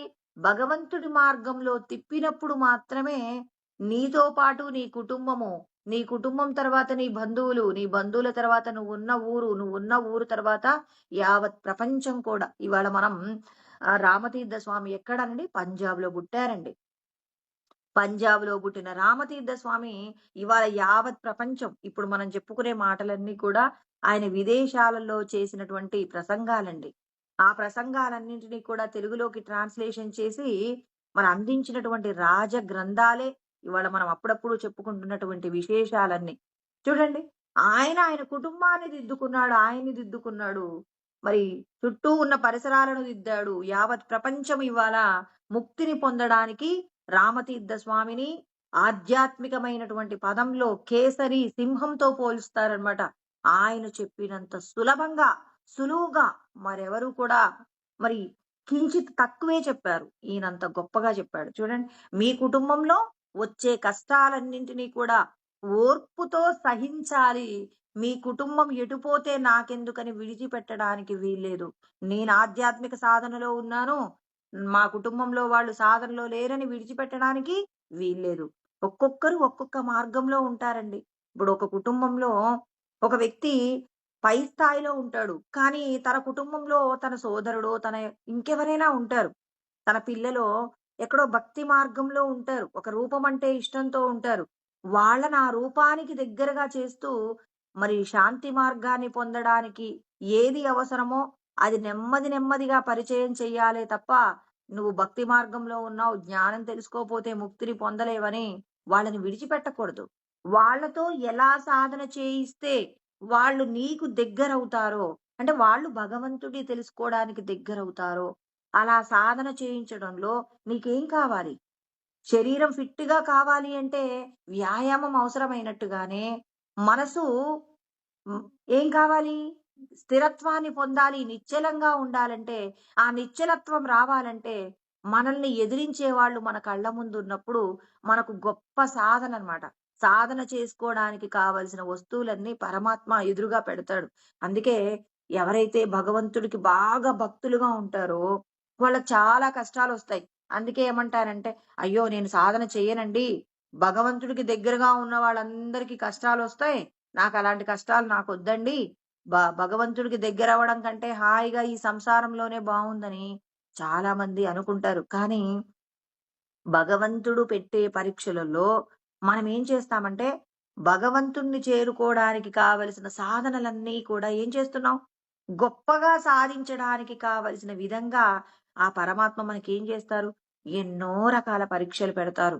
పిల్లవాడు ఒక క్లాస్‌లో ఫస్ట్ రావాలి అంటే వాడికి ఎన్ని పరీక్షలు పెడతారండి? ఆ పరీక్షలన్నీ పెట్టిన తర్వాతనే వాడిని క్లాస్ ఫస్ట్ అంటారు. అంతేగాని ఒక్క పరీక్ష పెట్టేసి నువ్వేరా క్లాస్ ఫస్ట్ అని నిర్ణయిస్తారా? నిర్ణయించరు. మరి మనందరికీ ఏం తెలీదు. పిల్లవాడికి స్లిప్ టెస్ట్ దగ్గర నుంచి రోజు స్లిప్ టెస్టులు పెడతారు. తర్వాత యూనిట్ టెస్టులు పెట్టడానికంటే ముందు మళ్ళీ ఏం చేస్తారు? మళ్ళీ సబ్ అనేటటువంటి మళ్ళీ వేరే ఒక పరీక్ష ఒకటి పెడతారు. ఆ పరీక్ష పెట్టిన తర్వాత మళ్ళీ యూనిట్ టెస్ట్‌లంటారు. అసైన్‌మెంట్స్ అంటారండి. ఫస్ట్ స్లిప్పు, తర్వాత అసైన్‌మెంట్సు, తర్వాత యూనిట్ టెస్ట్‌లు, తర్వాత క్వార్టర్లీ, మళ్ళీ క్వార్టర్లీ తర్వాత మళ్ళీ హాఫ్ ఇయర్లీ, తర్వాత మళ్ళీ ప్రీ ఫైనలు, తర్వాత మళ్ళీ ఫైనలు. చూడండి ఎన్ని పరీక్షలున్నాయో. పిల్లలకి ఇన్ని పరీక్షలు మనం రాయిస్తున్నాం. మనమందరం కూడా చదువుకొని వచ్చాం. మరి ఇన్ని పరీక్షలున్నప్పుడు భగవంతుడు మాత్రం పరీక్షలలో మనల్ని పరీక్ష పెట్టకుండానే ముక్తినిస్తాడా? నీకెక్కడైనా ఏదైనా ఒక విషయంలో లోభగుణం ఉందనుకోండి, ఏదైనా ఒక వస్తువు మీద కోరికుందనుకోండి, నువ్వు మళ్ళీ పుట్టాల్సొస్తుంది. అలా పుట్టకుండా ఉండాలంటే ఇక్కడ భీష్మాచార్యుల వారు అన్ని రాజ్యాన్ని త్యాగం చేశాడు. బ్రహ్మచర్యాన్ని తీసుకున్నాడు. ఈ 2 సాధ్యమవుతాయా? గొప్పదైన రాజ్యం వదిలిపెట్టాడండి వాళ్ళ నాన్నగారి కోసం. మరి రాజు అంటేనే భోగ విలాసుడు కదా! ఎన్ని వివాహాలైనా చేసుకొని భోగాలన్నీ అనుభవించగలిగిన భాగ్యం ఉన్నటువంటి భీష్మాచార్యుల వారు బ్రహ్మచర్యాన్ని పాటిస్తానన్నాడు. పెళ్లి చేసుకోను అన్నాడు. అంటే బ్రహ్మచర్యం పాటిస్తానన్నాడు. ఇంతటితో సరిపోతుందా? ఆయనకది సరిపోలేదు. ఆయన కళ్ళ ముందే ఆయన రాజ్యంలో ఉన్నవాళ్ళు కొట్టుకుంటుంటే చూశాడు. ఆయన పెళ్లి చేసుకోను అన్నందుకు మరి వేరొకరి కోసం తాను చేసిన త్యాగం ఏమైంది? మరి కౌరవులందరూ కూడా దుర్మార్గమైన చర్యలతో ధర్మంగా ఉన్న పాండవులను చంపేటటువంటి ప్రయత్నం చేశారు. ఆ ప్రయత్నంలో ఆయన తన వారసులే అయినప్పటికీ కూడా మరి దుర్మార్గులను మార్చే ప్రయత్నంగా పాండవుల పక్కన ఉండకుండా కౌరవుల పక్కనే ఉంటూ కౌరవులకు ఎన్నో మంచి మాటలు చెప్పే ప్రయత్నం చేసి విఫలమయ్యి చివరికి మరి పాండవులు ధర్మపక్షాన ఉంటే వాళ్ళకి తాను మరణించడానికి కావలసిన కారణంలో కూడా తన వలన వేరొకరు మనశ్శాంతిని పోగొట్టుకుంటున్నారని అంబ యొక్క శబదం నెరవేరేలాగా కూడా ఆయన ఏం చేశాడు? అవకాశం ఇచ్చాడు. ఎక్కడైనా భీష్మాచార్యుల వారిలో ఆ ఇక్కడ ఇది ఆయన సాధించలేదు అనటానికి ఉందా? చివరికి ద్రౌపదీదేవి అడుగుతుంది, తాతగారు మరి మీరు ఇవాళ అంపశయ్య మీద ఉండి ఎన్నో ధర్మ సూత్రాలు చెప్తున్నారు. ఆ రోజు నాకు మరి జరగకూడని విధంగా నాకు అవమానం జరుగుతుంటే మీరెందుకు మాట్లాడలేదంటే మనందరికీ చెప్పారు. అధర్మంతో కూడిన వాళ్ళ యొక్క ఉప్పు తిన్నందుకు మరి నేను నీకు అలాంటి కష్టం వస్తున్నా, నిన్ను ఇబ్బంది పెడుతున్నా, నేను అలా చూస్తున్నానంటే అధర్మంతో అన్యాయంతో ఉన్న వారి పక్కన ఉన్న భోజనం నేను తిన్నందుకు తల్లి, ఆ తిన్న పదార్థం ఏం చేసింది? నన్నలా ఒక శవం మాదిరిగా నిల్చోబెట్టేసింది. అందుకే నేను ఇది తప్పు అని నేను అనలేకపోయానమ్మా. అంటే మనందరికి ఏం చెప్పారు? అధర్మంతో కూడిన వారు పెట్టేటటువంటి భోజనం ఏమవుతుంది? అది మనల్ని భగవంతుణ్ణి తెలుసుకోవడానికి అడ్డుపడుతుందా లేదా? చివరికి ఆయన శరీరంలో ఉన్న రక్తమంతా కూడా మరి అర్జునుడు వేసిన బాణాలకు మొత్తం రక్తమంతా మొత్తం పోయిందండి. పోయిన తర్వాత అప్పుడు స్వచ్ఛంగా మారిన తర్వాత కృష్ణ పరమాత్మ అంటారు, ఇప్పుడు చెప్పు, విష్ణు సహస్రనామాలు చెప్పు అంటే, నా శరీరంలో ఉన్న రక్తమంతా పోయింది కృష్ణ, నా శరీరంలో సత్తువ లేదంటే నీకు నేను శక్తిని ఇస్తాను. నువ్వు ఆచరించిన ధర్మం నీ నోటితోనే పరమాత్మ యొక్క గొప్పతనం నువ్వు చెప్పాల్సి ఉంటుంది అని చెప్పేసి, నువ్వు చెప్పిన నామాలు ఎవరు పలికితే వాళ్ళ యొక్క పాపపు కర్మను పోగొట్టుకోవడంలో నీలాంటి వ్యక్తి తప్ప వేరొకరు చెప్పడానికి అర్హత లేదు అని ఆయనకు శక్తినిచ్చి మరి విష్ణు సహస్రనామ పారాయణానికి కావలసినటువంటి నామాలన్నీ భీష్మాచార్యుల వారు పలికారు. అంటే మనం చేసే సాధనలో ఒక్కొక్కటి అంచెలంచెలుగా భీష్మాచార్యుల వారు ఎన్నింటినీ ఎదుర్కొన్నారండి. తన కళ్ళ ముందే కౌరవులకు పాండవులకు మధ్య జరిగేటటువంటి మరి ఆ ఏదైతే పగ అంటే కౌరవులు ఎప్పుడు కూడా పాండవుల యొక్క మరణం కోసం ఎదురు చూస్తూ ఉండేవాళ్ళు. మరి అలాంటి స్థితి నుంచి మరి ఆయన ఏం చేశాడు? పాపం చూస్తూనే ఉండేవాడు. ఎన్నిసార్లు ఎన్ని మంచి మాటలు చెప్పినా దుర్యోధనుడు తన సోదరులు మారలేదు. మారకపోగా ఇంకా దుర్మార్గమైనటువంటి కార్యాల ద్వారా పాండవులను అనేక విధాలుగా ఇబ్బంది పెట్టేవాళ్ళండి. మరి ఇన్ని రకాలైనటువంటి ఇబ్బందులను కూడా ఎదుర్కొని చివరికి శత్రువు యొక్క ఔన్నత్యాన్ని కూడా కోరుకున్నటువంటి వ్యక్తి ఎవరు? భీష్మాచార్యుల వారు. అంటే మనం చూడండి, పలానా వ్యక్తి తప్పు చేశాడు, నేను అతన్ని క్షమించను అని చెప్పేసి మనం మాట్లాడతాం కదా. మరి క్షమించాలా వద్దా? క్షమించాలి కదా. అందుకే ఆయన అంటున్నాడు, కర్మ ఫలములను త్యాగం చేయడం వచ్చిన తర్వాత ఒకరోజు బ్రహ్మానందాన్ని పొందుతారు మీరు. బ్రహ్మానందాన్ని పొందినప్పుడు ఇక మీరు ఏ కర్మ చేయాల్సిన అవసరం లేదు. ఆ స్థితి కలిగేంత వరకు మీరందరూ ఏం చేయాలి? కర్మను చేస్తూ ఉండండి అన్నాడు. అంటే మనందరము కూడా మొదట ఏం చేయాలి?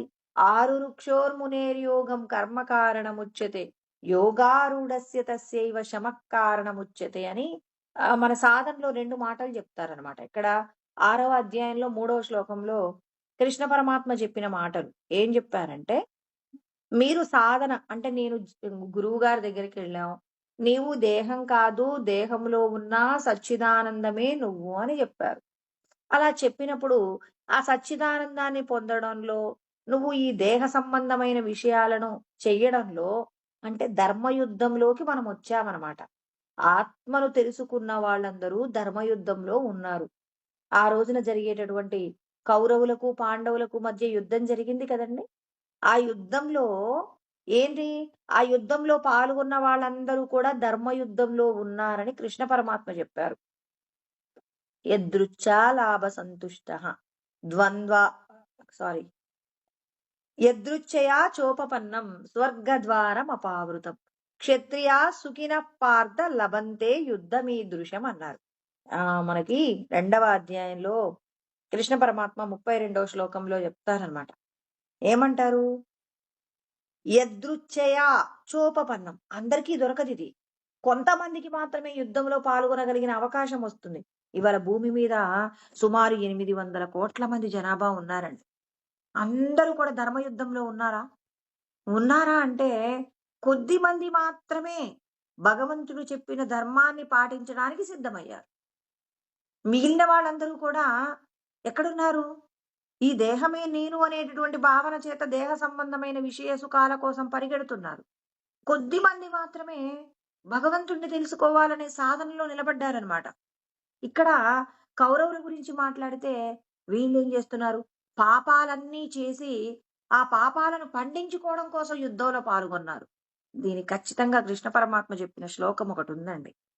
ఏంటంటే యథా ప్రదీప్తం జ్వలనం పతంగా విశంతి నాశాయ సమృద్ధ వేగాః తదైవ నాశాయ విశంతి లోకాః తవాపి వక్త్రాని సమృద్ధ వేగాః అని మనకు కృష్ణ పరమాత్మ 11వ అధ్యాయంలో విశ్వరూప సందర్శన యోగంలో 29వ శ్లోకంలో చెప్పారనమాట. ఏమంటారంటే కౌరవుల సైన్యం ఉంది కదండి. కౌరవుల సైన్యంలో 11 అక్షౌహిణీల సైన్యం ఉందండి. ఇక్కడ ఉన్న వాళ్ళందరూ కూడా దేనికోసం తపిస్తున్నారు? రాజ్యకాంక్ష చేత. అంటే ఇతరుల యొక్క రాజ్యాన్ని అనుభవించాలనేటటువంటి పాపపు కర్మ అండి ఇదంతా కూడా. అధర్మంగానైనా సంపదలను పొందాలనేటటువంటి ఎవరికైతే దుర్మార్గమైనటువంటి దుష్ట లక్షణాలు ఉన్నాయో వాళ్ళందరూ కూడా దుర్యోధనుడు పక్కన ఉన్నారు. ఈ మిడత ఎలా అయితే అగ్ని దగ్గర ఏదో సుఖం ఉంది అని చెప్పేసి దీపం వెలుగుతుంటే ఆ దీపపు కాంతి దగ్గరికి వచ్చి ఏదో అనుభవించాలనే కోరికతో వచ్చి దీపంలో పడిపోయి ఆ వేడిలో పడిపోయి కాలిపోతున్నాయి. అదే విధంగా రాజ్యాన్ని అధర్మంగా రాజ్యాన్ని పొందాలనేటటువంటి కోరిక చేత అధర్మ యుద్ధమునందు పాల్గొన్న వాళ్ళందరూ కూడా తథైవ నాశాయ విశంతి లోకాః. వీళ్ళందరూ ఏం చేస్తున్నారంటే చావడం కోసమే ఆ యుద్ధంలో పార్టిసిపేట్ చేశారనమాట. అంటే కౌరవుల సైన్యం అంతా దేనికోసం? అధర్మంగా ఇతరుల యొక్క సంపదలను అనుభవించాలనేటటువంటి ఉత్సుక చేత, కోరిక చేత నశించిపోతున్నారు.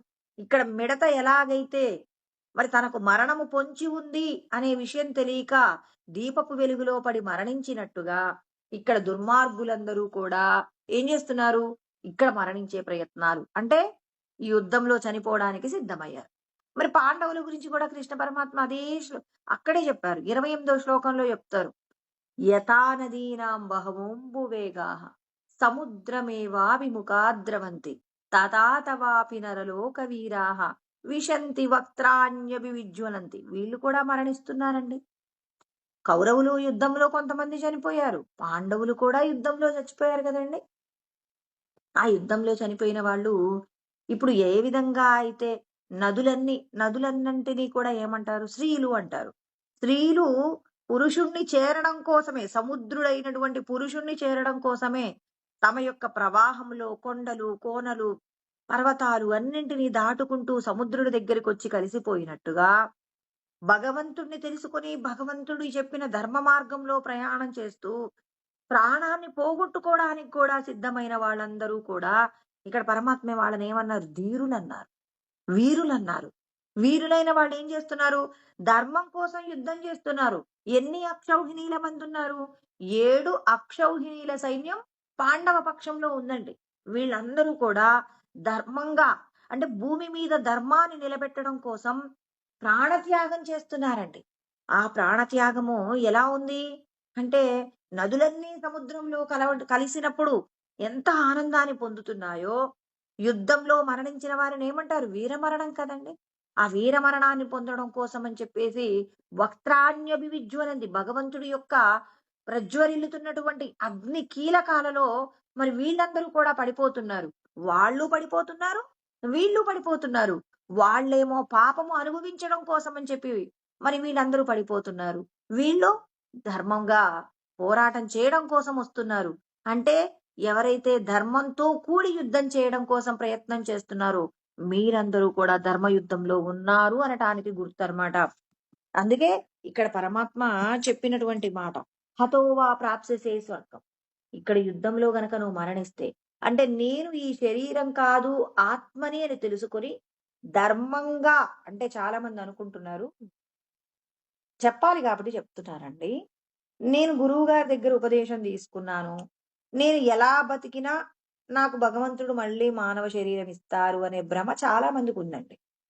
ఇంకా నేను స్వర్గలోకానికి వెళ్తాను, స్వర్గలోకంలో ఉన్న సుఖాలు అనుభవిస్తానని మేమెలా బతికినా, అంటే ఇప్పుడు ఉపదేశం పొందిన తర్వాత చాలా మంది ఏం చేస్తారంటే ఇంక రిలాక్స్ అవుతారు. ఉద్యోగం రానన్ని రోజులు ఒక వ్యక్తి చాలా కష్టపడి ఉద్యోగం సంపాదించాడు. ఉద్యోగం వచ్చిన తర్వాత రిలాక్స్ అవుతాడు. ఇప్పుడు ఉద్యోగం ఉంటుందా? పోతుందా? రిలాక్స్ అవ్వడం అంటే ఏంటి, యజమాని చెప్పిన పనిని సరిగ్గా చెయ్యడు. ఉద్యోగం ఉంది, జీతం వస్తుంది, హాయిగా సుఖంగా ఉన్నాడు. ఇప్పుడు ఆ ఉద్యోగంలో అతడు ఎక్కువ రోజులు ఉంటాడా? పని చేయకపోతే ఉద్యోగంలో పెట్టుకుంటారా? తీసేస్తారా? తీసేస్తారు కదండి. మరి ఉద్యోగం రావడం కోసం చాలా కష్టాలు పడ్డాడు. కొన్ని కొన్ని సంవత్సరాల పాటు నిద్ర లేనటువంటి రోజులు గడిపి ఎంతో కష్టపడి పరీక్ష రాసి పాస్ అయ్యి ఉద్యోగం పొంది, ఆ ఉద్యోగంలో కష్టపడి మరి ఏం చేయాలి? కష్టపడి పని చేయాలి. పని చేయకపోతే కష్టం కదా! సద్గురువు దగ్గరికి రావడానికి కొన్ని లక్షల జన్మలలో మనం ఎంతో ప్రయత్నం చేశాం. ఆ ప్రయత్నంతో తెలిసిందేంటి? నువ్వు ఈ శరీరం కాదు, శరీరంలో ఉన్న భగవత్ చైతన్యమే నువ్వన్నప్పుడు, ఇప్పుడు నువ్వు ఎవరి ఎవరి ఖాతాలోకొచ్చావు? భగవంతుడు చెప్పినటువంటి ధర్మయుద్ధంలోకొచ్చేసామనమాట. ఆ ధర్మయుద్ధంలోకొచ్చాక రిలాక్స్ అవుతామా? ఉద్యోగం వచ్చింది అంటే జీతం వస్తుంది. ఉద్యోగానికి, జీతం మధ్యలో ఏముంది? నువ్వు కష్టపడి పని చేయాలి. ఇక్కడ నీకు ఆత్మ ఉపదేశానికి, ముక్తికి మధ్యలో ఏముంది? నీ యొక్క సాధన ఉంది. సాధన ఎలా ఉండాలి? నీవు ధర్మంగా, అంటే ఈశ్వరుడు శాస్త్రమునందు చెప్పబడిన విషయాలన్నీ ఒక్కొక్కటిగా ఏం చేయాలి? ఆచరణలో పెట్టుకోవాలి. ఆచరణలో పెట్టుకోవడం అంటే చిన్న విషయాలకు కూడా అబద్ధమాడే మనస్తత్వం ఉన్నటువంటి వ్యక్తులైనటువంటి మనం ఒక్కొక్క విషయంలో అబద్ధం ఆడకుండా, ఎందుకు అబద్ధం ఆడతామంటే అవతల వాళ్ళు తిడతారేమోనని అబద్ధం ఆడతాం. అవతల వాళ్ళు తిట్టినా పర్లేదు, భగవంతుడు చెప్పిన నియతి నేను పాటించాలని, నువ్వు అక్కడ తప్పు చేస్తే ఇది తప్పు చేశానని ఒప్పుకొని అవతలి వ్యక్తితో 2 తిట్లు పడ్డామనుకోండి, అప్పటికప్పుడు మన కర్మలో ఉన్న లోపం పోతుంది, దోషం పోతుంది. కానీ వాళ్ళెవరో, వీడెవడో చిన్నవాడు, వీడి మందు నేను తప్పు ఒప్పుకోవడం ఏందని చెప్పేసి మీరు ఆ తప్పును ఒప్పుకోలేదనుకోండి, అప్పుడు ఏమవుతుంది? భగవంతుడి ఖాతాలో నువ్వేమవుతావు? మైనస్ మార్కులు పొందుతున్నావు.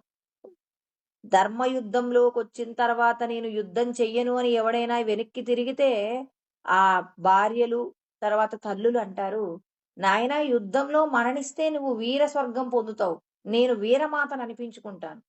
అంతేకాని వెనుదిరిగి నువ్వు యుద్ధం నుంచి రాకూడదు నాయనా, దానికంటే నువ్వు చచ్చిపోవడం మేలురా బాబు అంటారు. అంటే యుద్ధానికి వెళ్ళిన తర్వాత ఏం చేయాలి?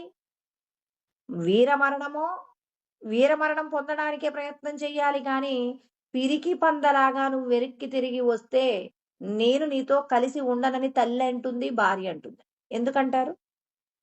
వాళ్ళకి పాంచభౌతికమైన దేహాలే కదా, తన భర్త, తన కొడుకు కావాలని కోరిక ఉండదా? మనం చిన్న విషయానికే ధర్మం తప్పుతాం కదా! మరి వాళ్ళెందుకండి? నువ్వు గెలిస్తే విజయంతో రా నాయనా, లేకపోతే వీరమరణాన్ని పొంది వీర స్వర్గాన్ని పొందు. అప్పుడు నేను వీరమాతగా, వీరపత్నిగా నేను జీవిస్తాను. అంతేగాని యుద్ధం నుంచి వెనుదిరిగి వచ్చినటువంటి పిరికి పందలాగా ఇల్లు చేరకు. నువ్వు ఇల్లు చేరినా నీకోసం నీ తల్లి, నీ భార్య నీకోసం ఎదురు చూడదు.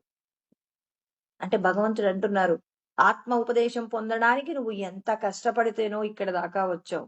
ఇక్కడికొచ్చిన తర్వాత భగవంతుడు చెప్పిన సాధన ఎందుకు చెయ్యరు?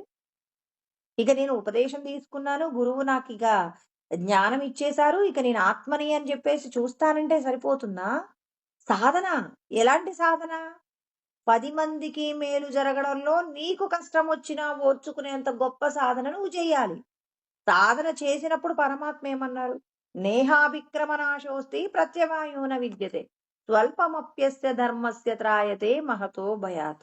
భగవంతుడు చెప్పినటువంటి ధర్మయుద్ధంలో మీరు చేసిన చిన్న ధర్మంతో కూడిన పనైనా మిమ్మల్ని ఏం చేస్తుంది? గొప్పదైన సంసార సాగరంలో నుంచి బయట పడవేస్తుందని మనకు కృష్ణ పరమాత్మ గొప్పగా ఎన్నో ఉపాయాలు, సలహాలు, సూచనలు చేస్తున్నారు. అంటే ఇక్కడ సాధన చెయ్యాలా? సాధన విడిచిపెట్టాలా? సాధన పెంచుకోవాలి. ఉద్యోగం పొందడానికి ఎంత కష్టపడ్డాడో, ఆ ఉద్యోగంలో తాను గొప్పగా ప్రమోషన్ పొందడం కోసం కష్టపడి పని చేసినప్పుడు, అందరూ అక్కడ మిగిలిన వాళ్ళు ఉద్యోగం చేస్తున్న వాళ్ళు అలా చూస్తుండగానే ఇతడు పైకి ఎదిగిపోతూ ఉంటాడు. దేని చేత? కష్టము చేత. ఇక్కడ కూడా మనకి ఇంతకు ముందు సద్గురువు దగ్గరికి రాకపూర్వం భార్యాబిడ్డలతో ఓర్చుకునేటటువంటి విషయాలలో కొంత ఓర్పు తక్కువగా ఉందనుకోండి. ఇప్పుడు మన యొక్క ఓర్పు ఏం కావాలి? అధికమవ్వాలి, రెట్టింపవ్వాలి. భూమాత ఎలా అయితే మరి భూమి మీద ఉన్న వాళ్ళందరూ చేసేటటువంటి ప్రతి చర్యకు ఓర్చుకుంటుందో, అంత గొప్పగా ప్రతి స్త్రీ కూడా ఓర్చుకోవాలి. ప్రతి స్త్రీ అంటే ఇది కేవలం ఆడవాళ్ళ వరకే చెప్పబడింది అనుకుంటున్నారా? కాదు. ఇక్కడ చెప్పబడిన మాట ఏంటి? 84 లక్షల రకాల ఉపాధులు పరమాత్మకి ఏమవుతాయి? భార్యలండి. అంటే స్త్రీతత్వమే కదా! ఇక్కడ చూడడానికి పురుషుడు, స్త్రీ, పశువు, పక్షి అంటుంది కానీ, భగవంతుడికి మాత్రం ఈ 84 లక్షల రకాల ఉపాధులు ఏమవుతున్నాయి? భార్యలవుతున్నాయి. అంటే అందరూ ఓర్చుకోమని చెప్తున్నారా? లేకపోతే కేవలం స్త్రీ శరీరాన్ని తీసుకున్న వాళ్ళు మాత్రమే ఓర్చుకోవాలంటున్నారా? భగవంతుడికి భార్యలైన వాళ్ళందరూ ఓర్చుకోవాల్సిందే. స్త్రీతత్వంతో మీరందరూ ఓర్చుకోవాల్సిందే అని చెప్పి అక్కడ చెప్పింది. మీరు ధరించిన శరీరాలన్నీ కూడా ఏంటి? కేవలం ఇక్కడ మీరు చేసుకున్న పుణ్య పాపాలను బట్టి ఆ శరీరాలిచ్చారు. ఆ శరీరాలతో మీరు పురుషుడిగా ఆ భార్యతో కలిసి మీరు సంతోషంగా బాధ్యతలు నిర్వర్తించవచ్చు. కానీ భగవంతుడు చెప్పిన ధర్మాన్ని పాటించడంలో మాత్రం మీరందరూ కూడా ఏ స్థితికొస్తారు? భార్యతత్వంలోకే వస్తారు. ఎవరు ఏమి అన్నా ఓర్చుకోగలిగిన స్థితిలోకి రావాలి.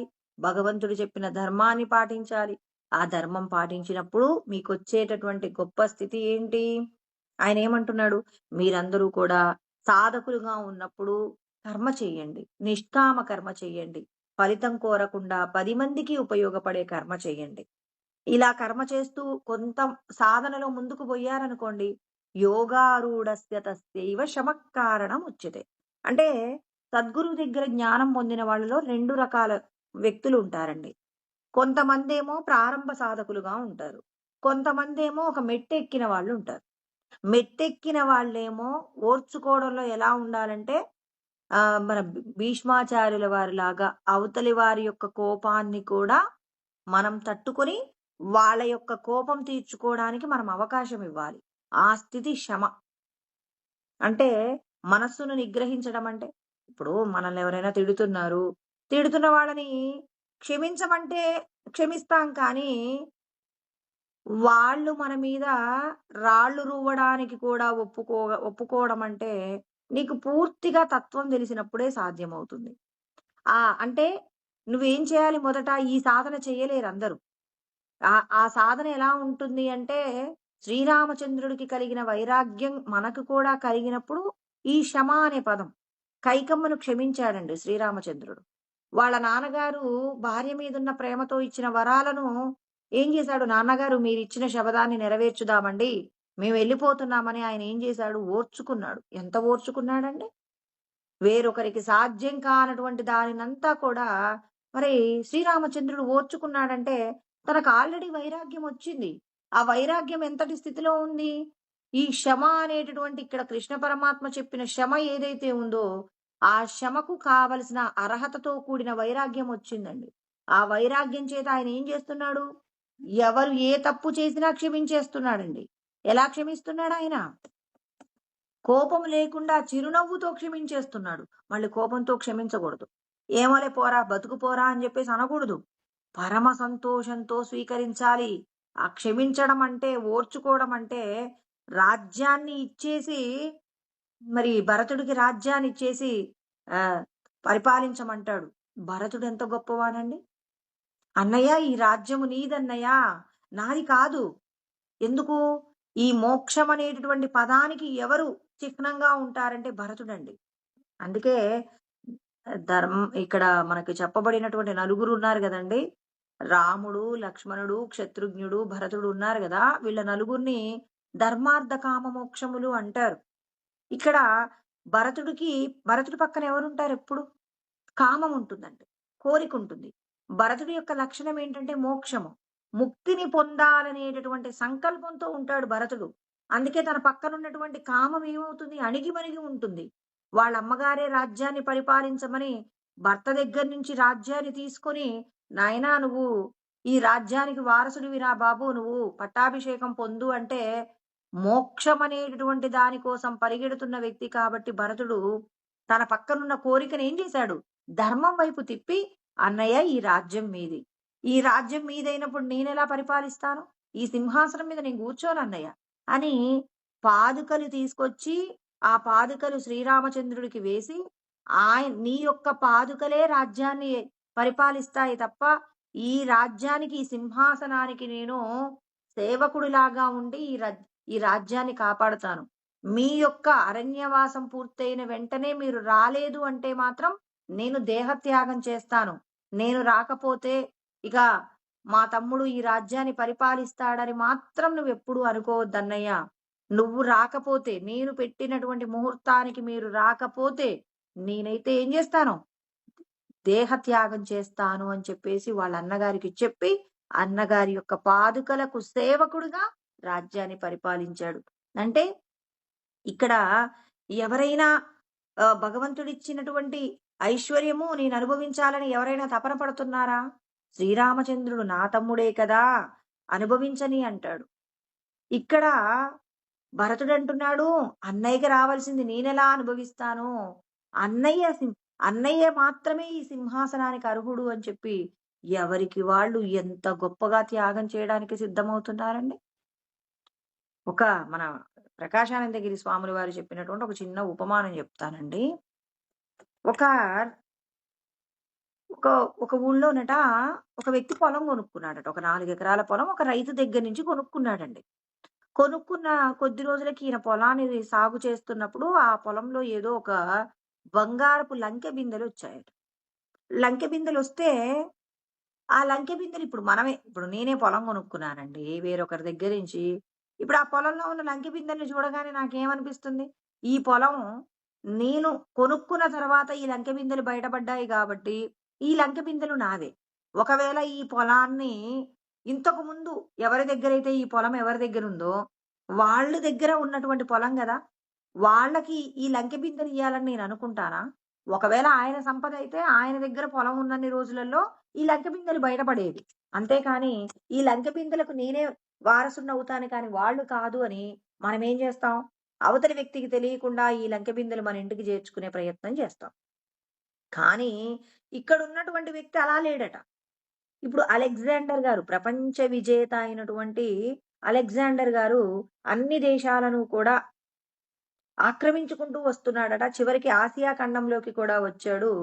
మరి భారతదేశంలోకి కూడా ప్రవేశించి పంజాబ్‌లో పంజాబ్ గుండా ప్రవేశిస్తున్నాడట. ఆ పంజాబ్ రాష్ట్రంలోకి ప్రవేశిస్తున్నప్పుడు అక్కడ ఒక పెద్ద వివాదం జరుగుతుందట. ఏంటో అక్కడ వివాదం జరుగుతుంది. అసలదేదో తెలుసుకోకుండా మీరెవరు ముందుకెళ్ళకండి. అదేంటో తెలుసుకొని రాండి అని చెప్పేసి మరి పంపిస్తే అక్కడున్న వాళ్ళు మంత్రులందరూ కూడా వెళ్లి తెలుసుకుంటున్నారు. ఆడ జరుగుతున్నదేందంటే ఇప్పుడు ఇక్కడ ఉన్న లంకె బిందెలు ఎవరైతే పొలం కొనుక్కున్నాడో, ఆ వ్యక్తి అంటున్నాడు, "ఈ లంకె బిందెలు నావి కాదండి. నేను మీ దగ్గర నుంచి డబ్బు కట్టి పొలం మాత్రమే కొనుక్కున్నాను. పొలంలో ఉన్న లంకె బిందెలు నావి గాదు" అంటున్నాడు. అంటే ఆ పొలం అమ్మినటువంటి వేరొక రైతు అంటున్నాడు, "నేను మీకు పొలం అమ్మేశాను అంటే, ఆ పొలంలో ఉన్నటువంటి ఏదైతే వస్తువులుంటాయో అవన్నీ నావి కాదు. అమ్మిన తర్వాత ఆ పొలంలో ఏదొచ్చినా మీదే, నాది కాదు." అంటే ఇప్పుడు సంపద దొరికితే నాది, నాది అని కొట్టుకునే వాళ్ళని చూశాను అలెగ్జాండర్ అనుకుంటున్నాడు. నేను ఏదైనా వస్తువు దొరికితే నాకు కావాలి, నాకు కావాలి అని తాపత్రయపడే వాళ్ళని చూశాను గానీ, ఇది నాది కాదంటే నాది కాదని చెప్పేసి ఇద్దరు గొడవ పడుతున్నారు. ఇదెక్కడి రాజ్యమండి? ఇదెక్కడి దేశమండి? అంటే భారతదేశంలో ఉన్నటువంటి ధర్మం ఎలా ఉందో చూడండి. భారతదేశంలో ఉన్న ధర్మాన్ని చూస్తూ అలెగ్జాండర్ విస్తుపోతాడు. ఇలాంటి వాళ్ళు కూడా ఉంటారా? అప్పుడు ఒక వ్యక్తి మధ్యవర్తి వచ్చాడు. వచ్చి పొలం అమ్మిన వ్యక్తిని నాయనా నీకీ సంపదలతో సంబంధం లేదా అంటే, లేదు. నాకవసరం లేదంటున్నాడు. నీకు పిల్లలున్నారా అన్నారు. ఒక కొడుకున్నాడు. పెళ్లయిందా అన్నారు. కాలేదండి అన్నారు. ఓకే. ఇప్పుడు పొలం కొనుక్కున్న వ్యక్తిని, నాయనా నీకొద్దా? నాకొద్దండి. నీకు పిల్లలున్నారా? ఒక అమ్మాయుందండి. వివాహమైందా? కాలేదు. ఇప్పుడు ఈ అబ్బాయికి, ఈ అమ్మాయికి పెళ్లి చేసి, ఈ అమ్మాయికి కట్నం కింద ఎళ్ళినటువంటి లంకె బిందెలు ఆ అబ్బాయి ఇంటికి పంపించి, ధర్మాన్ని అలా సరిచేశారట. చూడండి. ధర్మం అంటే ఎలా ఉంటుందో మనకి ఆచరణలో చూయించారు. ఇన్ని చూసారు కాబట్టే అలెగ్జాండరు భారతదేశాన్ని ఆక్రమించాలని వచ్చినటువంటి అలెగ్జాండరు చిట్ట చివరికి భారతదేశంలో ఉన్నటువంటి ధర్మాన్ని చూసి ఆశ్చర్యపోయి ఆయన ఏం చేశాడంటే, ఈ చివరికి ఎన్ని సంపాదించినా భూమి మీద పట్టుకుపోయేది లేదు. ప్రపంచానికి అధిపతినైనటువంటి విజేత అని పిలిపించుకున్న నేను ఉత్త చేతులతో వెళ్ళిపోతున్నాను. తెలుసుకోవలసిన సత్యం వేరొకటుంది. ఆ సత్యం తెలుసుకోవడానికే ప్రజలందరూ ప్రయత్నం చెయ్యాలి తప్ప, భూమి మీద ఉన్న విషయాలు ఎన్ని మనవైనా అవన్నీ మనకు ఉపయోగపడవని అలెగ్జాండర్ గారు అక్కడ ఉన్నటువంటి విషయాన్ని గమనించి లోకానికి క ఖాళీ చేతులతో వెళ్ళిపోతున్నామనే తీర్పును కూడా ఇచ్చినటువంటి వ్యక్తి పరాయి దేశస్థుడండి. అలెగ్జాండర్ గారు తీర్పిచ్చారు. అంటే ధర్మయుద్ధంలో మనం ఉండడం అంటే ఆత్మను తెలుసుకోవడానికే మన ప్రయత్నం చెయ్యాలి. అలా ఉన్నవాళ్ళు మాత్రమే ఆ ధర్మయుద్ధంలో ఉన్నట్టు. అందుకే ఆయన ఏమంటున్నాడు? సన్యాస కర్మయోగశ్చ నిశ్రేయసకరావుభౌ తయోస్తు కర్మ సన్యాసాత్ కర్మయోగో విశిష్యతే. మొదట మీరందరూ కర్మ చెయ్యండి. కర్మ ఫలాలు త్యాగం చెయ్యండి. త్యాగం చేసిన తదనంతరం మీరు చేసే కర్మలలో శుద్ధత వచ్చిన తర్వాత ఏమవుతారు? ఇక మీలో ఉన్న బ్రహ్మమును మీరు దర్శనం చేస్తారు. ఆ దర్శనం చేసిన వెంటనే మీరేమవుతారంటే ఇక ఈ శరీరంతో దేహ సంబంధమైన ఏ కార్యం చేయాల్సిన అవసరం లేదు. ఆ స్థితి కలిగేంత వరకు మొదట కర్మ చేయండి. ఆ కర్మ నుండి మీరేం చేస్తారు? మీరు చేసిన కర్మలలో ఉన్న దోషాలను పోగొట్టుకోండి. ముక్తిని పొందడానికి ప్రయత్నం చెయ్యండి అని చెప్పేసి కృష్ణ పరమాత్మ చెప్పారు.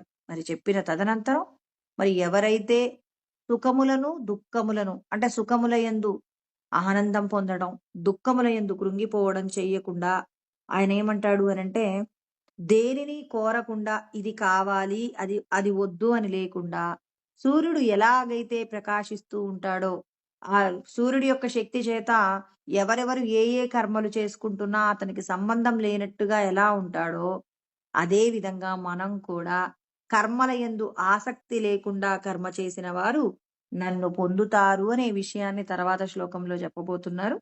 దాన్ని మళ్ళీ తెలుసుకుందామండి. ఓం సహనావవతు సహనౌ భునక్తు సహ వీర్యం కరవావహై తేజస్వినావధీతమస్తు మా విద్విషావహై.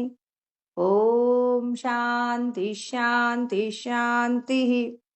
ఓం ఆప్యాయంతు మమాంగాని వాక్ప్రాణచక్షుః శ్రోత్రమతో బలమింద్రియాణి చ సర్వాణి సర్వం బ్రహ్మోపనిషదం మా అహం బ్రహ్మ నిరాకుర్యాం మా బ్రహ్మ నిరాకరణోద నిరాకరణమస్త్వ నిరాకరణం మే అస్తు తదాత్మని నిరతేయా ఉపనిషత్సు ధర్మాస్తే మయి సంతు తే మయి సంతు. ఓం శాంతి శాంతి శాంతి. హరి ఓం. స్వస్తి.